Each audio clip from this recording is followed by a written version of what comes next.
everybody. You can tell that I'm not Helen. Yes, I'm Dylan, the guy that normally stick behind the camera, but today they've let me out to play. So welcome to the very last of our now series of webinars on teaching grade 10 to 12 mathematics. And really the reason I'm here is because Helen has got so much to tell us today about revision for grade 10 and 11 maths. Now, as we do this webinar today, the grade 12s are in the thick of writing their final exams. So it is with pleasure that we welcome Helen into the studio today. Welcome to you. Thank you very much. Now, as you've subjected everybody else to, please tell us a little bit about yourself. Okay, well, Dylan, I work here at Mindset Network. Mm-hmm. Yes, we develop a lot of maths content, Yep. or I coordinate the development of a lot of maths content. Right. And so I know quite a bit about using technology within a learning space. Mm-hmm. Yes, and so that's why I thought I would be interesting today. Okay, what is your background before Mindset?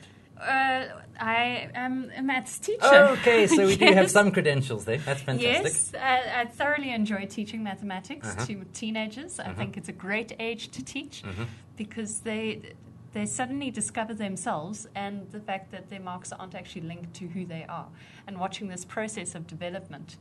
And as a result of knowing that their self-worth isn't linked to marks, they can then excel.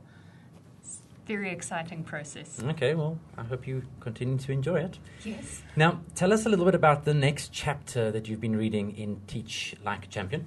Well, we've made it to point number 23. Out of how many again? 49? 49. Right. Yes. And this one is called call and response. The basic element of call and response is that you ask a question and the whole class calls out the answer in unison. Yeah. So what do you feel about that one? I think it's boring. I'm not a huge fan, I must say. It rings a bell to me of how most teaching in South Africa happens if we're not careful. Do you think this is effective in any way? Are there any circumstances where this kind of approach could be useful? I think there's such a danger to encourage conformity Right. within the South African education system. And you want everyone's books to look the same, you want them all to answer, and especially in maths, you want them to follow the same steps to get to that. And it rubs me up the wrong way Yeah. because I think in order to get a well-functioning adult, they need to think outside the box. Occasionally, sure. Absolutely. And this kind of thing just speaks to thinking in the box. There is only one answer, and you must give it. And what really worries me about this kind of approach is that it seems to emphasize rote learning, and you can call out the answer without actually understanding why that's the answer. Oh, yes. And still appear to know what's going on. I think this is right up there with my favorite question that teachers ask. Does everyone understand? Yes. Yes. Put up your hand if you don't understand. No one's likely to do that. Yes. Okay. But now you've got this other really interesting quote that you put up on screen. Tell us a little bit about why you chose this quote and what you think this means. Okay, well, the quote reads, "The best teacher is the one who makes himself progressively unnecessary." And of course, it could be himself or herself. Of course. And I think that's the whole point of being a teacher, is you watch a lot of video clips about how teachers teach, and they say you start with do for, then do together, then do alone. That kind of strategy, where Okay. you first show how to do something, then you do it all together, and then the child must go off and do it by themselves. And that's the purpose of a teacher, is to give the child the step up and then go, look, you can do it by yourself now. It seems to be the reason for being of parents as well, that your aim as a parent is kind of to be there to help support and grow your child with the end purpose that they're going to be able to do it on their own. Yes. That is very true, but it's very difficult to do as a parent. Whereas as a teacher, it's very easy to say, no, man, you must just go and do it by on your yourself. own. I've done it now. I've done my job. Yeah. I remember looking, when I was still in the classroom, looking at the matric results a few months after they'd written final exams and feeling so immensely proud of all those kids that did better than I expected they would do and probably did better than they expected they would do. And having some of the kids come back to you the following year, they're all dressed in civvies, they're feeling very, very big and proper. Yeah, a little bit of a beard. A little bit of a beard, sometimes hair's a little bit disheveled, but saying thank you was for me one of the highlights and the thing that really got me going many times at the beginning of the year. Yeah. Yeah. And they go off and they achieve these huge things. Mm. And to know that you were the person who gave them a foot up at one point. Mm. I think you've got a quote about that we'll get to towards the end of the show. Yes. So let's save that. Okay, tell us a little bit about, in terms of this section or this part of the year of revision, Yes. what your 3 pressure points are. Well, they're very important, these Yep. 3 pressure points. Very easy to read as well. Time not used constructively, point number 1. Yeah. And point number 2, Yeah. time not used constructively. And point number 3, time not used constructively. So it's like buying property, location, location, location. Yes. Basically, most of the teachers will now have a week and a half, 2 weeks until exams. Yeah. And the content should be finished by now. Should be. Should be, indeed. Yes. So now you've got these 2 weeks to play with. Mhm. And it's very easy to sit there and say, okay, class, now you need to revise. Take out your books, take out your textbook, and do some problems. And leave them up to their own devices. Right, I see. Yeah. You need to train them in how to learn and how to revise. And you can do that quite effectively in this week and a half, 2 weeks. And people who do well in exams, their exams are far easier to mark than people who only know half of what they're doing. So it's in your best interest to use the time constructively. Right, so you don't have a headache marking the papers. Yes. I hear some of what you're saying being that as teachers, we need to understand that our job for this year doesn't end until they've written that final paper. Oh, yes. We're kind of still on call Yes. for the whole time. And really, this is an incredibly important part of the year's program in helping learners prepare for that final exam. Very definitely. So teachers can't just check out, can they? No, and it is tempting because we are tired. Yes. You And the know? kids are tired. Yes. And everyone just wants to check out. Yeah. So- And technically, you have actually done your job. You've taught all the content. Have you technically done your job? Well, in terms of a checklist, Okay. you can say taught. I've taught everything. Now it's up to them. Yes. If they didn't learn, it's their fault. Yeah. And I think that's the difference between a checklist teacher and a teacher who's there for the student. It's a checklist teacher teaches content. Teacher who's there for the student teaches the student all of these other skills. Okay. We had a conversation recently with someone about what is education. Yeah. And education is not just content. It's teaching them how to cope, how to study, how to... I would even argue that the lion's share of education is not content. Yes. That really what you leave school with is not so much the content, but the skill. Yes. Or the set of skills. And I suppose that this is a really important time to entrench and infuse some of those skills. It's actually a very important time. Yes, because who's going to remember how to factorize in 4 years' time? Well, hopefully Unless all you're of a them. maths teacher. Yes. But they will remember how to study, and they're going to need that for varsity. And so, yeah. So, bottom line, this is a crucial time. Don't waste it. Don't be tempted to waste it. Yes. Okay. Tell us a little bit about the 5-point teaching strategy that you put down. The first one you've got here is explain study techniques.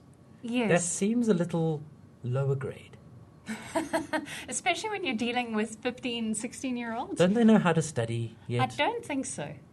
I used to explain to my classes that everyone has a point in their lives when they have to start working at mathematics. For some people, it's in grade 1, where suddenly it's difficult then and they have to start applying themselves. Very interesting. For most people, it's in grade 10.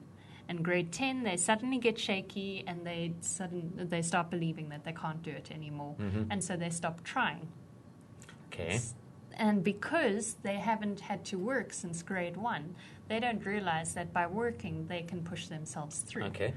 So the students who have actually been struggling from an earlier age are better at study techniques and working techniques than those who have done cruise through up until this point. They haven't needed to put that sort of sweat and tears in. It's just come Exactly. naturally for them. Yes. Okay. And so you need to guide them through that sweat and tears process. Also reassure them that they're not stupid because suddenly they have to try hard. Right. Okay.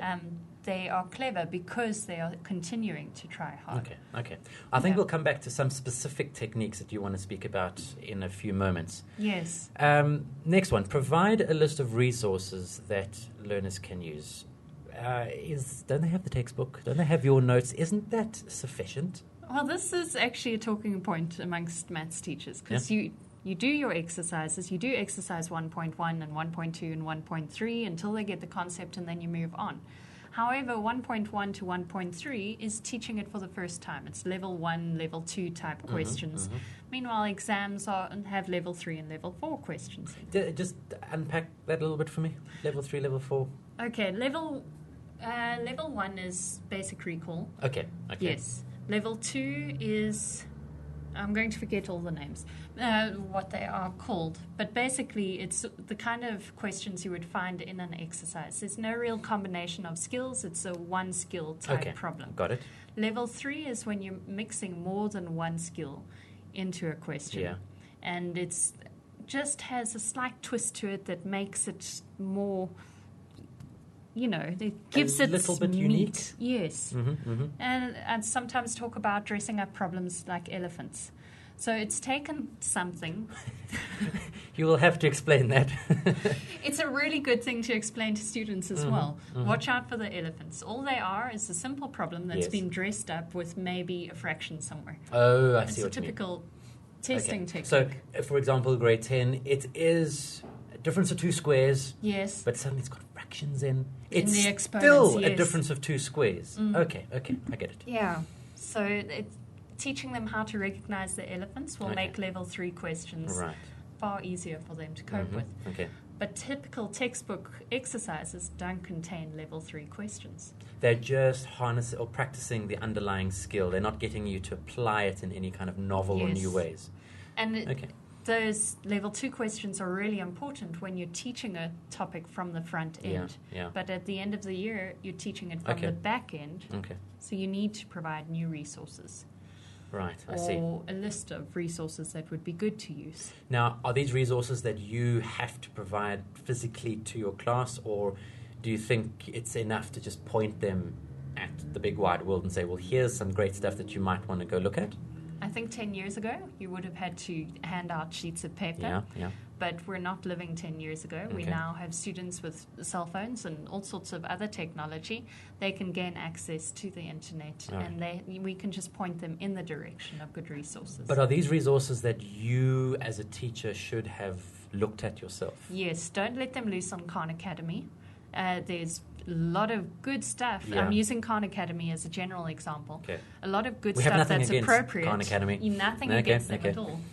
But they'll have videos there that aren't appropriate for the CAPS curriculum. Oh, I see what you mean. Okay. So you've got to be quite careful with using international resources because of that. And try and stick to South African ones that are aligned nicely. With the curriculum. Yes. Okay. And in order to do this, you would need to go and vet in some way these resources. So, again, this is not a holiday for teachers. No. It's not like, okay, there's the World Wide Web, go and revise, go and study. Just leave me alone. Use Google. Use it Google. won't work. Okay. Yeah. I presume in many ways that this kind of preparation for end-of-year revision is something that teachers should really be planning kind of from the beginning of the year. It's a difficult thing, I think, right at the end of the year to go and find all these amazing resources. Kind of something that you need to collect as time goes on. I would say so. But it's not too late to start now. Not too late to start with now. a small collection But and build on it. Add on to it next year. Yes. Right. Okay. And then as you're going through the year next year, start collecting questions as you come across one in a particular section. Okay. Put it onto a list. Right. Yes. Next point. Class time becomes tutoring time. Yes. What does that mean? I would say don't teach. In these 2.5 weeks, 1.5 to 2.5 weeks, don't stand up and give lessons. Planned lessons. Yeah. Okay. Rather, divide the classes into small groups, and these become tutoring groups where they help each other with problems. Okay. Work through problems together as a group. Okay. Yes. I would say that's more important than them becoming passive consumers of your knowledge. Right. So they have to actively engage in what's happening. So to borrow an analogy we were talking about a little bit earlier, it's no good for them to see you riding the bike. Yes. They've got to actually get on the bike themselves and fall over, maybe scrape their knee. It's very important. But pick themselves up and try again. Yeah. Okay. And then what's your role as the teacher then? If you've got all these groups doing questions together, what do you do? Stand in the corner and feel spare? You are the taskmaster. You make sure that you walk around. They're teenagers at the end of the day. Okay. You've got to walk around, spend 30 seconds at each group just checking that they are actually doing maths. So they're on task? Yes. Okay. And then if there are other questions or particular individuals that need specific help, then you can do that in that time. Okay. So your job is to be there to assist where necessary. Yes. Okay. Is this an opportunity? I know you said earlier that this is not the opportunity to teach. But if you find that you've got a segment of the class that have missed something, is this an opportunity to fill those gaps? It is, but I wouldn't go back to the front end of the teaching. I would find a question from an exam paper that practiced that skill, that whatever they're missing. So you tackle it from the question's point of view and break up the skills from there. Okay, so again, as a teacher, you've got to be present. You can't have checked out. No, okay. No checking out. The next point, divide remaining lessons into topics to cover. The danger with turning class time into tutoring time is that there will be no structure. They'll just come in and this group will be doing algebraic expressions and that group will be doing trigonometry. Whatever they feel most anxious about. Yes, and they don't prioritize. It's much easier to do statistics, mean. Yeah. I mean, for goodness sake, we've been doing mean since grade 4. Do that for a whole lesson and say, no, I did study. Yes, okay. Yeah. Something's coming back into my memory. It was always easier to study those parts that you were confident about. So by dividing your lessons into topics, you say, okay, today, everyone, we are going to, or on Tuesday, we are going to be doing algebraic functions. Yeah. Make sure that everyone comes in with a question that they have struggled with in algebraic functions, and when you leave the classroom that afternoon, you must leave with that question solved. Right. But that's the only type of question you entertain in that lesson. Okay. Yeah. It also helps you as a teacher then to make sure that you're properly prepared. Because we all have sections that we're not so confident in. But if you know probability is only coming up on Thursday, then you can quickly revise before then. I know you've got a little bit more to say about how to do that and weightings and things. So we'll come on to that in a moment. Let's just quickly look at the last point. Last lesson, is this the last lesson of the year? Yes. On guidelines for writing exams? Yes. Okay, what are some of those guidelines?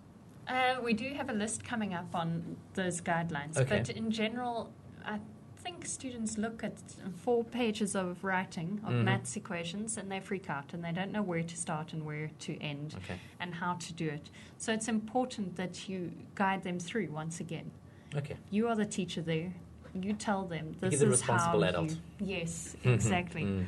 My father was highly dyslexic, or still is highly dyslexic, and he gave me his coping strategies on how to tackle exams. Yeah. If he hadn't told me how to write exams, I wouldn't have known at all. I would have just started at the beginning and tried to finish in the allotted time. Okay. And you do have to be strategic. And is that not how you write exams? No. No, if you're clever, you do it a different way. Okay, well, you'll have to tell us what those tips and techniques are that we can pass on to learners in a moment. I will do. Okay, so let's come back for a moment in terms of resources to use. Yes. This is the vetted list. Can you give us some help on where to start with this? Well, Dylan, you know that we do work at Mindset. Yep. And so we have a lot of resources on video. And I would recommend our resources because I know how good they are. Okay. Because you yourself created many of them. Yes, I have been through them with fine comb, and I have found they are excellent resources. Okay. And you've got 2 different types of resources that are happening there. So I'm going to ask... Should we take a look at the website then? Yes. Okay. All right, so we've got the website up, and we've got it to Mathematics Grade 11. Yes. And of course, you can find this website at learn.mindset.co.za. Of course, learn.mindset.co.za. So we've opened up Grade 11 Maths, and we've currently got Analytical Geometry on screen. Okay, so tell us what's happening on this screen. Well, classroom resources are the front end of teaching, as I like to call it, where you're teaching concepts for the first time. Okay. So they are not good revision videos. They're really good for teaching the concept for the first time. Okay. if you want to do revision, you need to look at your Learn Extra lessons and your Learn Extra Live. So if you scroll down a bit, you'll see there's Learn Extra Live as well. Okay, we've got Learn Extra lessons here. We've got a lesson on analytical geometry, which is an hour and a half long. So that's quite a hefty piece. It is a long time. Okay. Yeah. And then, then we've got the Learn Extra Live from the 2014 season as well as the 2013 season. Yes. So here we've got a good number of analytical geometry lessons as well. Okay. And what I would do is I would say, okay, we're doing analytical geometry on Wednesday. Make sure you've watched, if you're looking for resources to prepare, why don't you go and take a look at that video and bring in questions from that video if you have any. And perhaps let's also just quickly point out to people on the webinar that for every one of those videos there is this note that is associated, which has some summary notes and it's got some example questions. Learners should really be dipping into that as well. Yes, they definitely should. Okay. And they will have the concepts there as well. I think so, yeah. I think so. Shall we quickly open one and just quickly have a look what's in there? Okay, so we've got a lesson description. We've got a summary of what's involved. Some test yourself with some nice questions in. And I know John, who makes these, tends to try and get questions from level 2 and level 3. Yes. And then you've got some improve your skill questions as well. So this is quite a nice resource. You know, if you're setting exams, it might actually be a good resource to click through to find some questions. Oh, okay. Or to get inspiration from. Right, okay. Yeah. So certainly point your learners at this. Right, what else can you tell us about the website? Well, if you look just underneath analytical geometry, you'll see that it says Term 1 revision. Okay, and I see we've got a Term 2 revision as well. Yes. And a Term 3 and a Term 4. Yeah. Let's just quickly go into Term 1 revision. And then you've got, and these are all revision videos. So they would be going through exam type questions. Okay. I think they would be very useful. Yeah, there's a lot here. Yeah. Okay, and all of them are aligned to the CAPS curriculum. So you don't have to fiddle. You don't have to say, watch this, but then ignore. You don't have to worry that, they do stuff in radians and we do stuff in degrees. Oh, yes. Yeah. Okay. Now, I know that's one of the big bugbears about international trig resources. Yes. Okay, so we've done learn.mindset.coza. End of chapter. What are end of chapter exercises? Sorry. Typically in textbooks you have end of chapter exercises. Okay. And then they've made an attempt to develop level 3 questions. They're not always very successful because they stick to one concept. So they'll stick to algebraic expressions. Oh, rather than integrating content from different topics. Okay, got it. Yeah. So they are a good substitute, but they're not as good as taking questions from past papers. Right. If I were in a classroom, what I would personally do is take a selection of past papers and sit with a pair of scissors, cut them up, stick them onto paper in their particular topics, and then print those out for students. Oh, okay. So they have exam questions on analytical geometry. So you collect all the analytical geometry questions and put them in a nice section all together. Yes. All right. That's what I would personally do, rather than end-of-chapter exercises. Would you give learners the work memos for those? And if so, when would you give them? That's a good question. I think you need to know your class. Okay. Oh, no. Okay, what kind of temperaments they have and how... Yeah. I understand, yeah. I think and I'm going to generalize here, I think with boys, it's better to give them just the answer because they like... In general, they like big disclaimer they like working through the problem and then the instant gratification of getting it right. My problem with giving them answers is that when they're in an exam, they don't have that instant gratification, and it makes them feel insecure. Okay. So I would actually tend more towards not giving them any answers until right at the very end, and letting them work out the answers in their tutor groups. So in a sense, go through the pain. Yes. Right. They must get used to that pain. That sort of panic of, I don't know where to start, and be able to talk themselves through that moment of panic? Yes, I think so. Okay. I think it's very much like waxing your legs. Well, I wouldn't know, but please do describe for our female viewers. Well, let's say you're able to have some kind of anesthetic. Yeah. So the answers would be your anesthetic in class. Okay. So when you're waxing your legs in class, you've got an anesthetic, you're not feeling the pain. When you're waxing your legs in an exam, no anesthetic, and it's the first time you're waxing them, it is painful the first time it happens. It's going to be a huge shock. Yeah, rather get through that pain in class. Okay. And Okay. then, of course, work through past papers.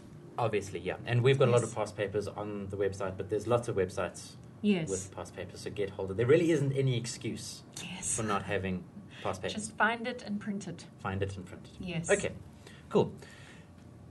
Your next slide is about study guidelines. Now, I said we'd come back and just talk a little bit more about some of the study guidelines you would advise teachers give to their learners. So to take us through the slide. I think you can elaborate on it quite a bit with your classes. Mhm. I've broken it up into 2 points. Okay. And the 1 point has 2 sub-points. But you can then, if your class is the type of class that benefits from step-by-step, do this, do that, do this, Yeah. then develop those. But they should cover these 2 main Okay, points. in broad strokes, what Okay. are you saying here? Divide your study time into 2 main parts, your content revision and your past papers. Yes. You should do content revision before you start going through past papers. Okay, just explain that a little. Well, let's go back to analytical geometry. Yeah. Do difficult questions in analytical geometry, Oh, okay. and then towards closer to your exam, start doing past papers that contain questions on analytical So geometry. your content revision is taking lots of analytical geometry questions and putting them together in a nice worksheet, Yes. and the past papers is sort of real live past papers. Yes. Got it. It's almost like training for an obstacle course. Your analytical geometry is going to be running through your tires, but the whole obstacle course will be your past paper where you will have to run through tires at some point. Okay. Yeah. Any particular advice you would give to teachers as they try and unpack this for learners? Is this done sort of at the beginning of the revision time? Is this re-emphasized all the way through? I would say from the beginning of the year, the very From the first beginning of the year. lesson you do Right. should have some kind of study guidelines. Okay. Because at the end of the day, if you don't do your homework, you're really going to struggle with your exams. So in a sense, you're saying that all the way through the year, homework included is part of that content revision. Yes, very definitely. Okay. And I think all of us maths teachers know that. You Okay. can spot a mile away someone who's done their homework and someone who hasn't. Maths is not really a subject you can spot for, is it? Explain that? Well, it's not a subject that you can just wake up 2 days before the Oh, exam yes. and suddenly be able to memorize and understand stuff. No, it's very much like running a marathon. Okay. You're going to have to train for it. Long and hard. And I think the sporting analogies always help with learners. They just seem to understand physical activity a Yeah. lot more than brain activity. Yeah. When they understand that your brain activity is pretty much the same process, they're much more open to working consistently. Okay. Your brain is like, it's not a muscle, but it's like a muscle in that Yes. you make it better by using it. Yes. Okay. Exactly. So we just remember studying maths is like teaching yourself how to do tricks on a bicycle. You're not Yes. going to get it right the first time. Definitely not. And you are going to fall and you are going to hurt yourself. And that's okay? Yes, it's okay. And is it reason to panic? Not at all. You can't do any physical harm to your body. All you can do in terms of doing maths, Yeah. all you can do is emotional harm to yourself Mhm. by beating yourself up. Okay. And once they're open to that, once they realize that they're the ones who are beating themselves up about their own marks, Yeah. it gives them license to improve without all of that emotional turmoil. How important do you think it is for teachers to be involved in that kind of almost emotional coaching? Or does it depend Very really much important. on the learners? No, it's extremely important. I'm a parent as well. Yeah. And I know as soon as I get, even though I know the meaning behind marks, as soon as I get her report, it's the first thing I look at. It's not the comments. It's the Parents, we are very concerned about the numbers. All right. So learners aren't going to get that kind of emotional support at home because parents want the mark. They want to know that their kid Well, is okay. they might get that emotional support. But as a teacher, you probably need to make sure that you're filling in whatever Yes. gaps might be there. And maybe that you're educating the parents on the same thing. I think that's a really good point. Yes, I think so too. Okay. Well, I hope you'll recognize that one. Okay. Now, we spoke a little bit earlier about dividing your class time up into different topics. Yes. And you got 2 slides here about the weightings of the different sections in grade 10 and 11. Is this what you would use as your sort of game plan, your outline for dividing that class time up? very definitely. Okay, tell us a little bit about how you would go about doing that. Well, this comes straight out of the CAPS document. It's what the mark allocation should be for paper 1 and paper 2. So the tests or the exams that schools are setting, they should be following these. Yes. Okay. So for grade 10, you've got 100 marks in each paper. Yeah. And 30 marks of paper 1 should be algebra and equations and inequalities. So that, in my mind, that means 30% of your revision for paper 1, 30% of the time should be spent on algebra and equations. Okay. Whereas only 10% of your time should be spent on finance and growth. Okay, but I'm going to say to you, no, I think this is wrong. Yes. Why aren't you spending most of the time on the stuff that kids find hard? And we just won't do probability. Well, what would you say is wrong with that kind of approach? Okay. This is the one time of the year that I would say it's okay to teach towards the test. Yeah. So you've done what you can up until this point to get concepts across. Now you need to hold their hand to get them to write the exam. Yeah. And they need to be okay with that. So you need to tackle it strategically from the exam's point of view, not from the learner's point of view. Okay. So if you're teaching towards the test or exam, you're looking at the mark allocation, at the levels of questions, and you're practicing those. In accordance? Yes. Okay. Without giving them the exam questions. Right. Okay. Do you think another reason might be that it might be tempting to, let's say, just not revise probability and thereby miss some of those 15 marks, which could have been really simple marks to get if you had just spent a little bit of time revising? Yes. So it's important to go through all the sections. To be honest, I would leave out probability and statistics because we've just done it this term in both grade 10 and 11, and that should be enough. So it's fresh enough? Yes. Okay. And I would focus on the other subjects that are there. Okay. Yeah. Tell us then a little bit if anything different is happening in grade 11. It's very similar. Your ratios are going to be almost exactly the same. Oh, I see. The papers are out of slightly more. Yes. Okay. But I would divide the time up. And if you're clever, what I would do is my grade 10s, the day they do algebra and equations, I would have the grade 11s do it as well. So that your brain, as a teacher, is on algebra and equations. Okay. Interesting. And you're ready to tackle any questions. All right. Okay, cool. Yeah. Let's talk a little bit about past papers. Okay. What would you like to know? So you've got what I think is a really interesting strategy for how you would advise teachers advise their learners to work with past papers. I developed the strategy probably about 8 years ago. Yeah. When there weren't many papers on the internet. Okay. It's crazy to think it was just 8 years ago that you couldn't find that many resources. And I would have 3 papers, maybe. No, let's say 2 papers. Well, I think 2 in of each. many cases we're kind of in the same circumstances already because this is the first year grade 12 have done CAPS. So there's one set of exemplar papers. Yes. We might have 1, maybe 2 years worth of grade 11 papers. Possibly we've got 3 years worth of grade 10 papers. So we don't have this enormous collection of ready-made CAPS-aligned past papers. No, we don't. Luckily with maths, a lot of our very old content does actually fit quite nicely. That's true. But yeah, if you only have one paper 1, then you can still study effectively from it. Okay. Well, using this strategy. Take us through the strategy, these 4 points. So number 1, you've got under exam conditions. Okay, so I would tell my learners to go through the paper 4 times. And the first time they go through it is to do it under exam conditions. Is that at home? Is that in class? Does it not matter? It doesn't really matter. It's up to the learner. Remember, class time is tutoring time. Tutoring, okay. Yes, so I would have it at home in the quiet for that specific time period. It's obviously their responsibility to monitor it. You can't be there. But this would be the recommended action. And they bring issues that they have back into class? Not necessarily, because your second time you go through it is you mark it and you correct it yourself as an individual. Okay, so you need to have the full memo with you. Yes. And be really disciplined to have that memo locked away so that you're not tempted to look at it while Yes. you're going through the... Okay. Also, at that point, you're highlighting where you've gone wrong. Okay. And you've got to think critically about it. You've got to think, why have I gone wrong Yeah. here? Was it multiplying through with a negative? Yeah. Did I not square it correctly? What is the problem?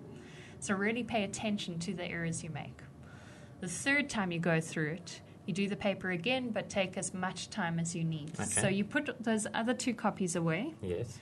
and you do it as if you're doing it for the first time. Fresh piece of paper, right from the Yes. start. Okay. But carefully go through each one and take as much time as you need.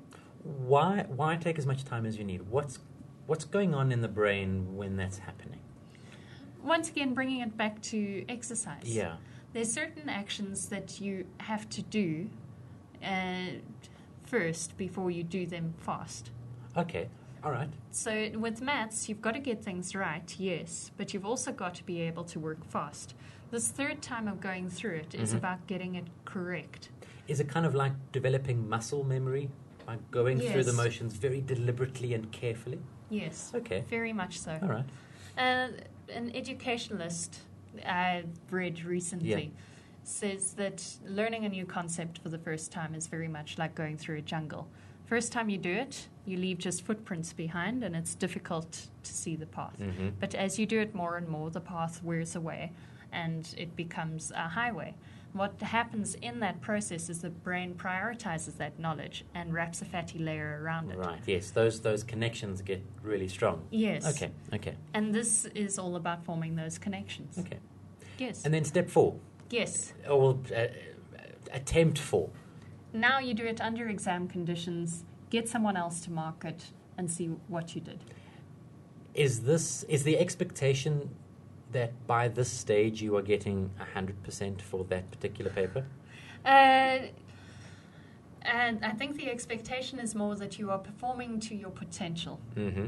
I don't think everyone can get 100% because, of course, we have level 4 questions, which we haven't spoken about, which are more difficult, and they're not aimed at everyone. They are aimed at the top 95% of your class. Right. Well, top 5%. Yes, thank you. Top 5%. So if you've gone through this paper 4 times and you've gone through it with the memo, what is stopping you just sort of memorizing those level 4 questions? Level 4 questions are your typical unseen questions. Okay. So they will never be the same. There might be a word problem. There might be a problem that doesn't have any words in at all. It's you can't memorize it. You can just prepare for your level. Because by their very 2 nature. and 3. Yeah, Okay, exactly. okay. And how many papers would you go through this 4-step process with? This takes a long time. If you're talking about a 2-hour paper, you've got at least 10 hours worth of work for one paper to get through it. So I would do one paper 1 and one paper 2 at least. At least. If you've got time, do more papers than that? Yes. All right. But there should be one of each done at least. As a teacher, would you try and get all the learners in your class to do this with the same past paper? Or would you give paper A to that group and paper B to another group? That's not something I'd really thought about. Mm-hmm. I think what I would rather do is give them a selection of 3 papers for each paper. So 3 paper 1s and 3 paper 2s. Yeah. And they can then choose from there which one they're going to do this process with, or start with this process with. You will have some arguments saying, well, what's the point in doing the same question 4 times? You're not learning anything new. But it comes back to that muscle memory. It's the same question. It's practicing the skills you're doing. It's not answering a question. You're developing skills. So it's important to do the same question over and over. And this is, of course, being done in parallel with all the content revision and tutoring that's happening in class. Still. Yes. Okay, so 2 different processes having 2 different outcomes almost. Okay, that makes sense. Yeah. Now, you spoke with a chap called Paul. Yes. From Paper Video. Tell us a little bit about what Paper Video is before we have a look at your call. Because you recorded the call with him. Yes, he is based in Cape Town. Yeah. And so obviously he's not able to be here. Mm-hmm. So basically I found him on Twitter. He started this process where he's taken past exam papers and he's added QR codes to them. These QR codes, when they're scanned in, will take you to a video of the solution. So that he has produced. Exactly. Okay. And how to set out the solution. And it's very much teaching from the back again. So if there's a concept that's within that question, Yes. then he will explain that concept. And, you know, what he's done is really good because you can access the answer to that particular question without scrolling through hours of video or anything like that. So shall we take a look at it? Let's take a look. Let's hear what Paul has to say. Kieran, are we ready there? Cool. Hello everyone, welcome. And as you know, we're about to talk to Paul. Paul is based in Cape Town, so we've had to do this interview as a recorded interview. I'm going to switch over to him now so that we can see what he looks like. Hello, Paul. Hi. Welcome to the show. Now, why don't you start by telling us a little bit about yourself? Well, my name is Paul Marie. I'm a mathematics teacher at COSAT High School currently in Khayelitsha.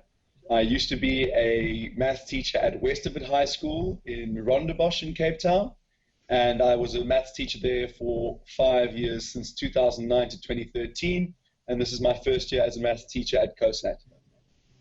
So you're still quite a young maths teacher then? I guess I like to think so. I just turned 30 this year, so I'm around a certain bend, I suppose, halfway through in a way. But I like to think of myself as young at heart, I suppose. Yeah. So, what are you doing at the moment? Why am I calling you? Well, I guess that's for two reasons. Maybe because of my experience, although limited, as a maths teacher, but also possibly because of the fact that I've been very privileged to be able to start a project this year with a colleague of mine, Christopher Mills, which is called Paper Video, which is our efforts at making quality teaching available to all South African students free of charge. Okay, so how do you do this?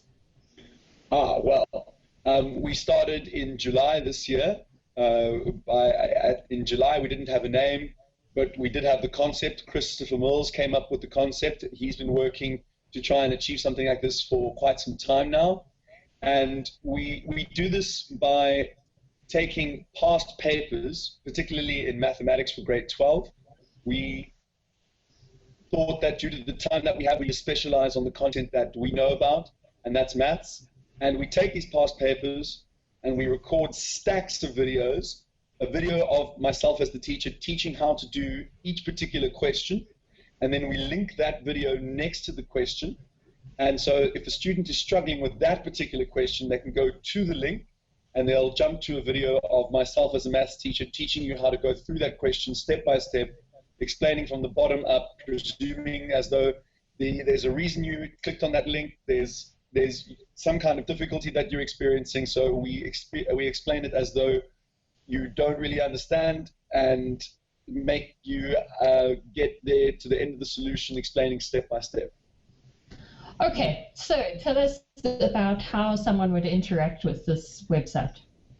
Awesome. Okay. Well, at the top of the website, you're going to see that there's our main purpose, there's our main aim, is to provide people with video solutions for particular questions that they're struggling with.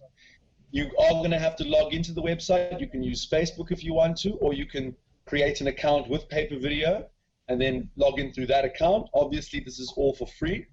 Now, just below our countdowns as well, which I don't know, I'm not too sure how good Matrix feel about these countdowns at the moment, but it at least reminds them about what they have left. Here's our little step-by-step guide to accessing the videos, but I can take you through that. To get to these videos, you're going to first need to download our papers, and you can do that by simply clicking on this picture of our booklet. That'll download the entire booklet in PDF form. Obviously, if you want a physical copy, you can get the exam booklet by filling this out, although this will only be available for a short period of time now because we are relying on the National Postal Service, and that takes a couple days to deliver. But if you want an individual paper, for example, such as the 2014 exemplar paper 1, then you're just going to click on it like I clicked on it now. It's going to download it for you. Downloading immediately. Yeah. Yes, and then I'll give a good click on that, and then you have the paper 1 at your disposal here like this. And people will immediately notice immediately that there are these QR codes next to each problem. What's really nice about the PDF version is that you can just click on one of the QR codes and it's going to take you to the video solution taught by myself of that particular question. This is me when I had a lot more hair, and we... A lot more hair on your head and less on your face. Yes, you got it. And this is how the video solutions look typically. A little bit of time with me talking to the screen, but then very much something like this that you see over here. A shot of an actual piece of paper, hence paper video, showing how to solve the problem step by step. The black writing that you see is the writing that we would expect students to have to write to be able to get the marks they want. And if you see stuff in like this yellow and this red and stuff like that, that's basically the thinking behind it and the theory behind it. So we really try and go through it step by step, not leaving out any details, and getting to the end of the question, making sure that people are happy with that. What technology have you used to do this writing on the paper? Well, we've used a combination of technologies. We used a very simple thing called a WordPad, I believe it is, on newer Windows, which you can choose to make it a pure white screen, but there's a lovely little setting which says make it look like a folio screen. I think that's what they call it in America, folio paper. And it looks like a basic college ruled paper. And we used a touchscreen tablet to get the with a little one of those stylus pens to get all that writing there. And then we used a very basic screen capturing technology, and those three things together we were able to get all this done. And the shots of my face, obviously, that would just be a normal camera that we set up in front of me while I was teaching. Thank you very much, Paul, for showing us all of that. It's a very interesting project, and I look forward to seeing how it develops. Cool. It's been an absolute pleasure. Thank you so much for the opportunity to share that. And I would just like to say to all the teachers out there, good luck to your students. I really hope that you feel that you were able to cover this big syllabus that we have for CAPS in the time that we had. I know that I found it quite difficult myself, and I would just like to say all the best, and I hope your students get some amazing marks.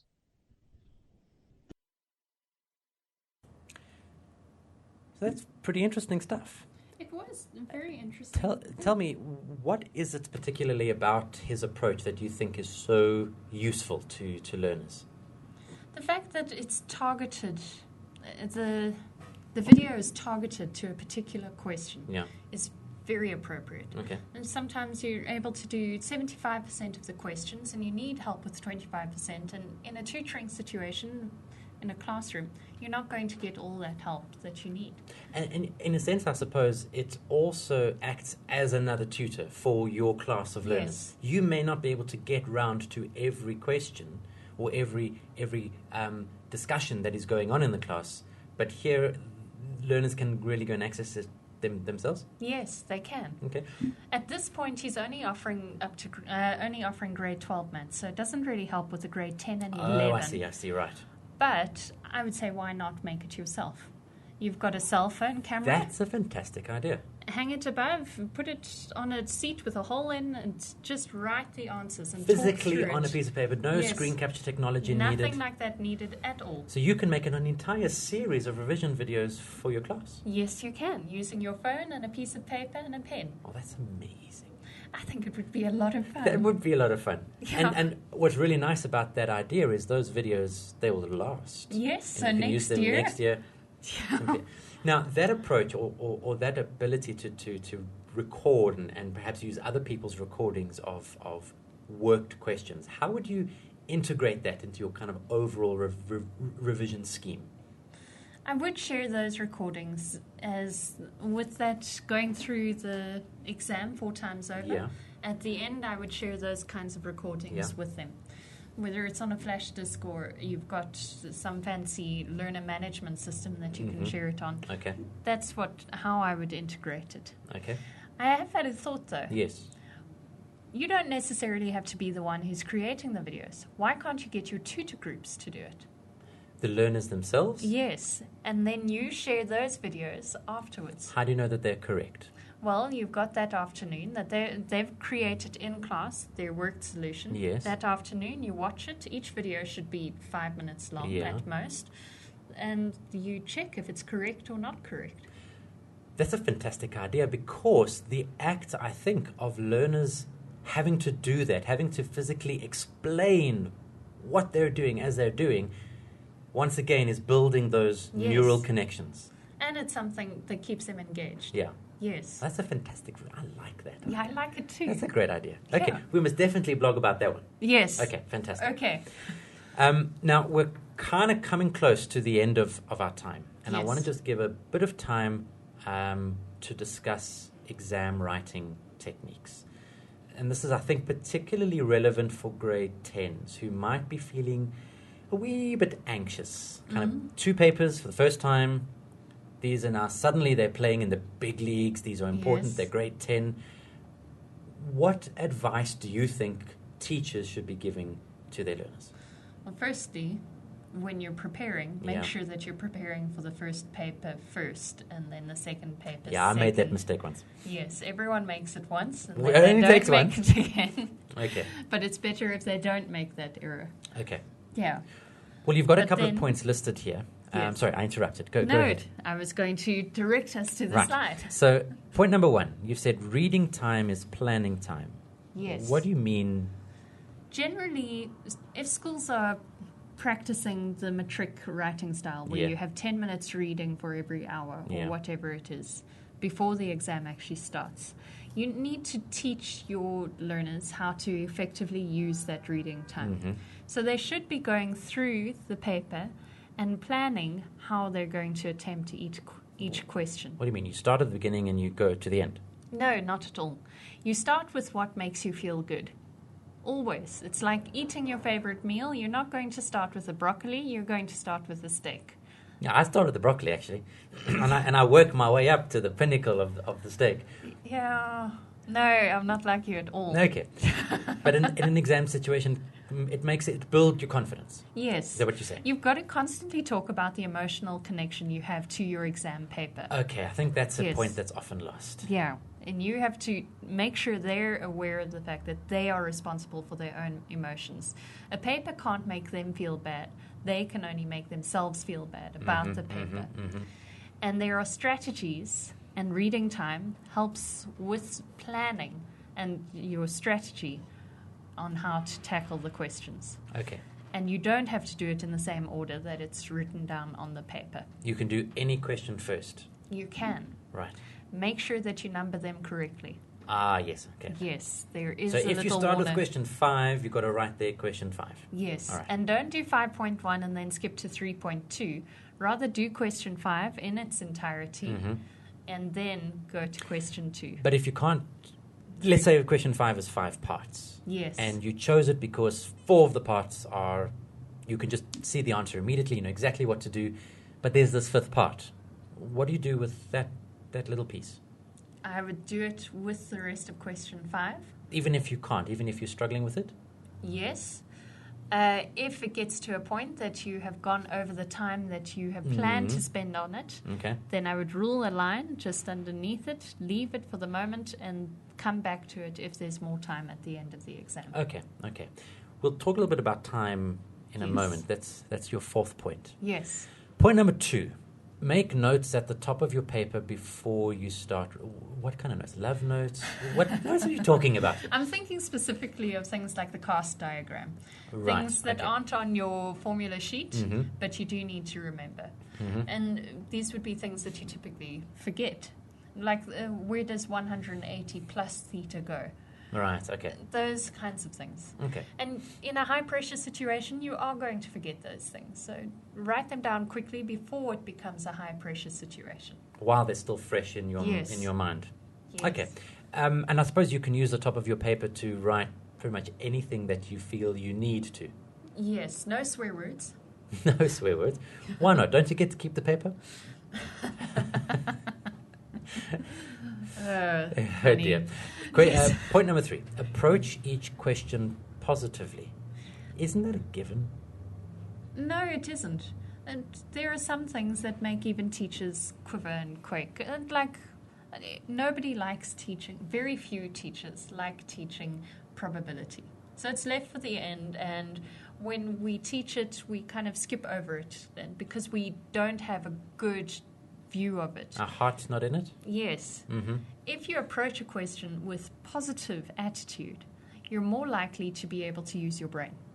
If you have a Right. negative attitude, you've shut down your brain, you've already told yourself, I can't do this. And more than likely, you won't be able to because your brain believes what your mouth says. So again, you're speaking a lot to the emotional aspect of writing exams. Very definitely. Okay. They can be as hard on themselves as they want to after the paper is handed in. Mm-hmm. But while the paper is still in front of them, they need to believe that they are the best they have ever been at mathematics. Mm-hmm. And Mm-hmm. this is their moment to shine. It sounds a little self-helpish. Yes, it's very much self-helpish, All right. but without the weird connotation. Mm-hmm. You have to treat yourself with care, especially teenagers. I think that's a really good point. Treat yourself with care. Yeah. These are high-pressure situations. The worst thing I think you can do is to beat up on yourself. Yeah. Okay.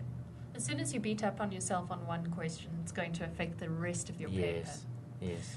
There was an incident a few years ago where one of the matric exams for science, the very first question had a typing error in it.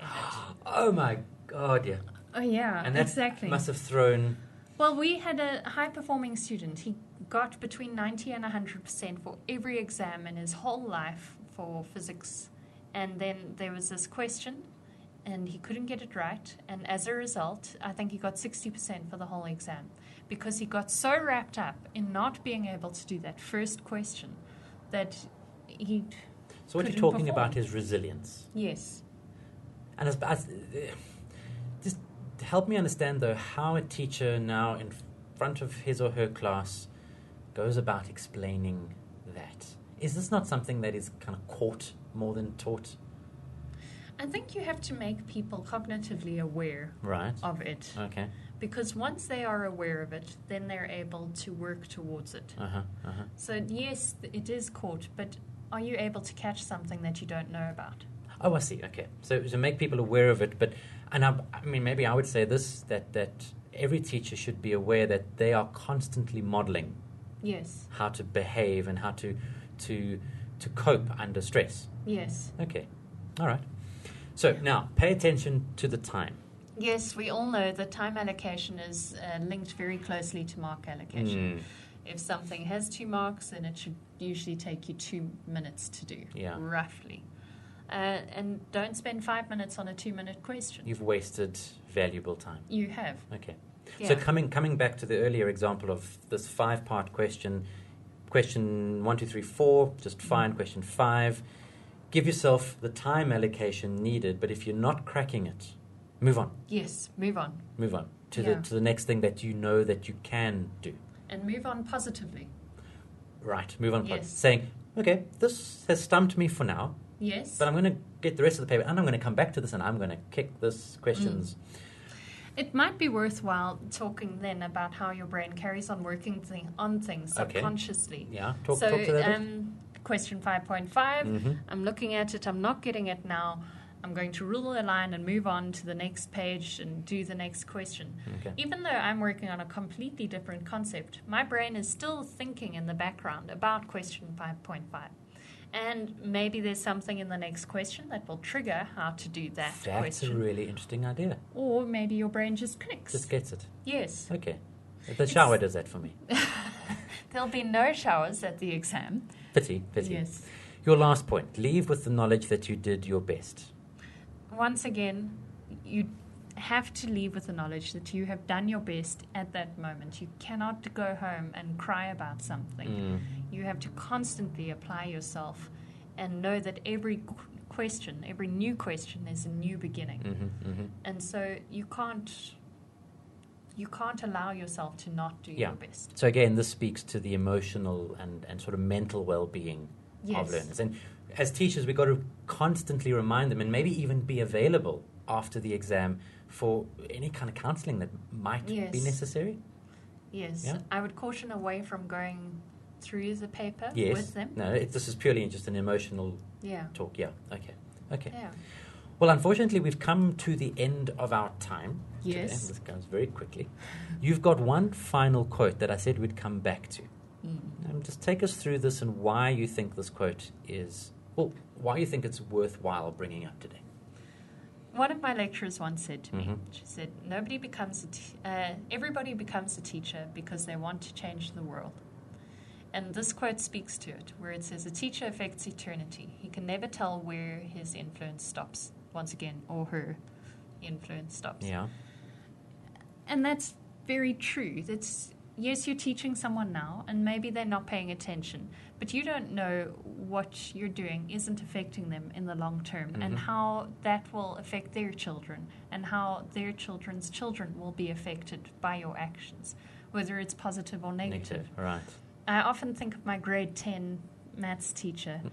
Now, my grade 10 was a terrible year for me. It's full of personal tragedies and all sorts of things. And as a result, I sat in the class and I did nothing. And I got in the 40s. Don't tell Dylan. I got in the 40s.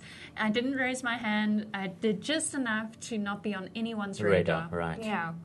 Yet the way she taught me and the way she let me be really helped me through everything. I don't know if she would even remember who I was. Okay. But she has had the greatest impact on me out of everyone. So kind of your message to teachers is, in this time, when emotions are running high, you've got such a valuable opportunity to give into your learners' lives. Yeah. Both academically but also from a personal level. Yes. Okay. And I think the fact that maths is such a stable subject, it allows you to appear stable yourself as a rock that people can lean on. Okay. Well, that's all the time we have for. Yes, it is. We've actually gone a little bit over. But thank you very much for coming in and giving of your wisdom. Would you like to close the show? Yes, I would. Okay, go ahead. Thank you very much for joining us. Don't join us again next week. This is the last maths show.